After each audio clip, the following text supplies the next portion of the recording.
Семейдегі жағдай бойынша соттың шешімі жаңағыдай алғашқы ақпараттар шығып жатыр екен. Яғни ата-аналарға 78 мың теңге штраф дейді, және кейбір ата-аналарды өздерінің құқықтарынан айыру бойынша айтқан екен.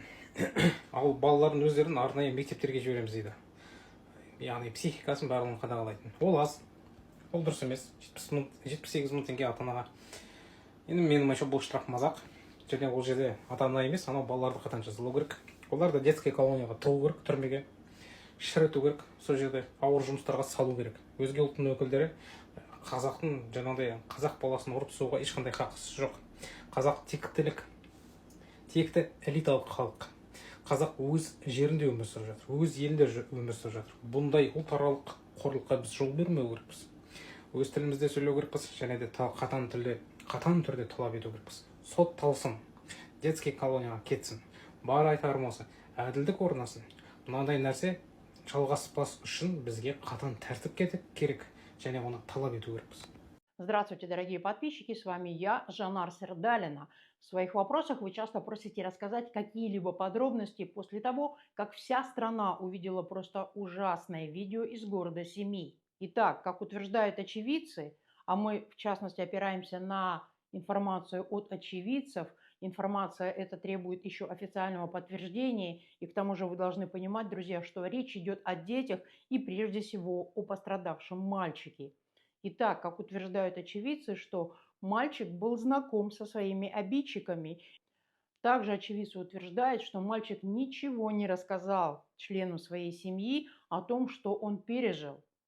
И домочадцы узнали обо всем произошедшем только из видео, то есть когда видео стало, что называется, вируситься, пересылаться, и когда видео попало в мессенджеры и в сеть.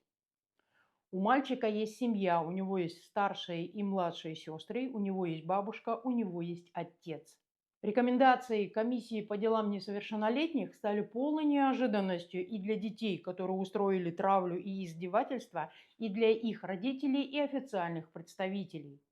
Очевидцы утверждают, что дети, устроившие травлю, устроившие вот эти издевательства, которые избивали с наслаждением своего, скажем так, ровесника, дети плакали на заседании комиссии по делам несовершеннолетних.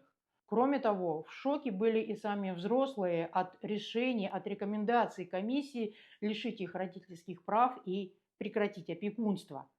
Как нам стало известно, один из мальчиков, который устраивал издевательства, который участвовал в этих издевательствах, у него есть еще брат.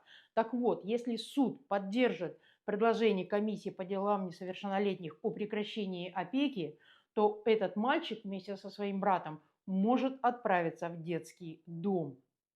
Добавим, что обидчики шестиклассника, они учились в обычных школах, то есть это не были школы для так называемых трудных подростков. Это школы номер 9 и школы номер 15.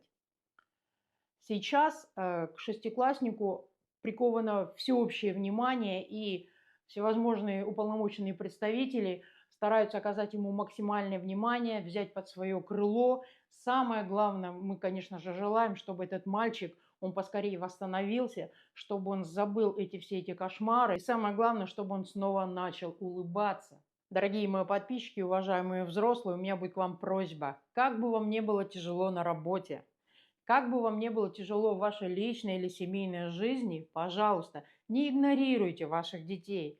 Постарайтесь почаще уделять им внимание, почаще обнимать детей, разговаривать с ними. Постарайтесь побольше уделять им внимание. И самое главное, чтобы все беды обходили ваших деток стороной. Аман болыңыздар. До встречи. Семей қаласында 9-шы сынып оқушылары жазықсыздан жазықсыз жүрген өздерінің сыныптастарын ұрып, соғып, видеоға түсіріп, ойына келген істеген, презерватив үрлеткен, өздеріңіз қарасаңыздар болады.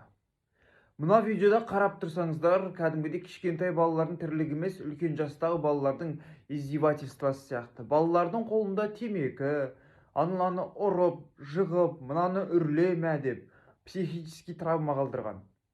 Бұл нәрсеге не себеп? Я, білеміз, бәрімізде мектепте оқығанбыз. Мектепте система бар. Старшактар, ағалар, көкелер деген сияқты. Бірақ та мынау артық кету емес па?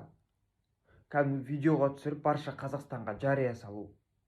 Мектеп директоры, тәрбие завучы, сояқтың участковыйын, балалардың үстінен қарайтын, солардың бәрін не қарап жүр? Осындай нәрсеге жеткізіп, аузына презервативті шайнатып жүрген, ол не деген масқара? Налар бала емес, налар жауыз ғой таза.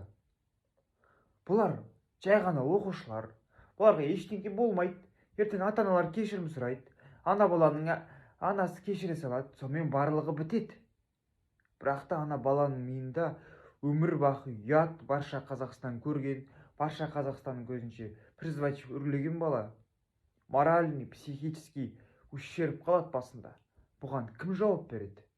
Семейдегі жағдайды естіген шығарсыңдар бәрін. 12 жасар баланың қорлап біргенін істеген ғой.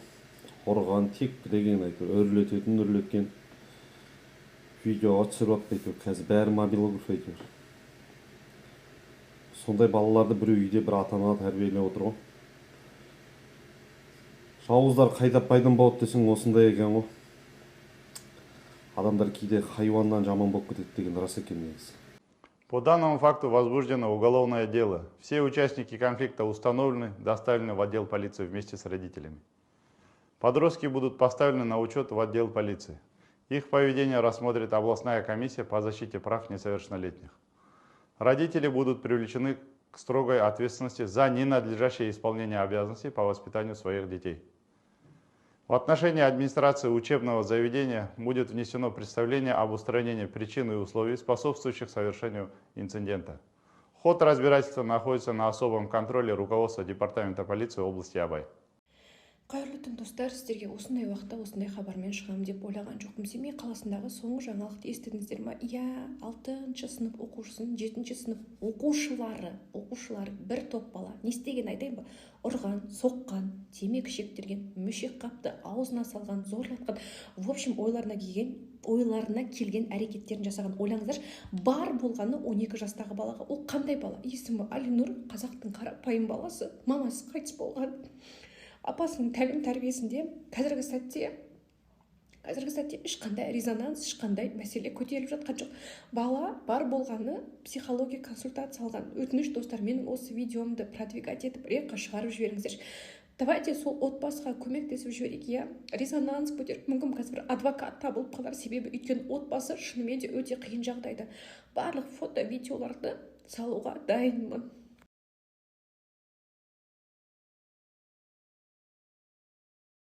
Достар, қайырлы күн. Түнде Семей қаласындағы жағдайды салғаннан кейін видеом барлығы рекқа шығып, өте көптеген комментарийлер жинап, Инстаграмда да жүр, Инстаграм паблик арқылы көптеген оқырмандар жазылғысы келіп жатыр екен. Көп рахмет, алғысым шексіз. Енді бұның екінші жағы бар, маған звондап қорқыту қоңыраулар түсіп жатыр. Иә, достар, мен өзімде бала тәрбиелеп отырмын. Мен қорқамын, мен мойындаймын. Мен де сіздер сияқты қарапайым халықпын. Тек қана осы видео рекқа шығып, көп резонанс жинап, көп адамдар білгенін қаладым. Енді білгеннен кейін маған звондап қорқыту видеолар түсіп жатыр. Кімдерден айтайын ба? Біздің милиция қызметкерлерінен, достар. Біздің милиция қызметкерлері звондап мені қорқытып жатыр. Ешқандай ақпарат телефонмен берілмейді. Келіңіз, кездесеміз, жүздесеміз деп. Қазір мен жұмыс бабымен Алматы қаласына келгем. Ертең қайтам. Содан кейін маған сіз келіңіз, кездесеміз деп қорқыту қоңыраулар түсіп жатыр.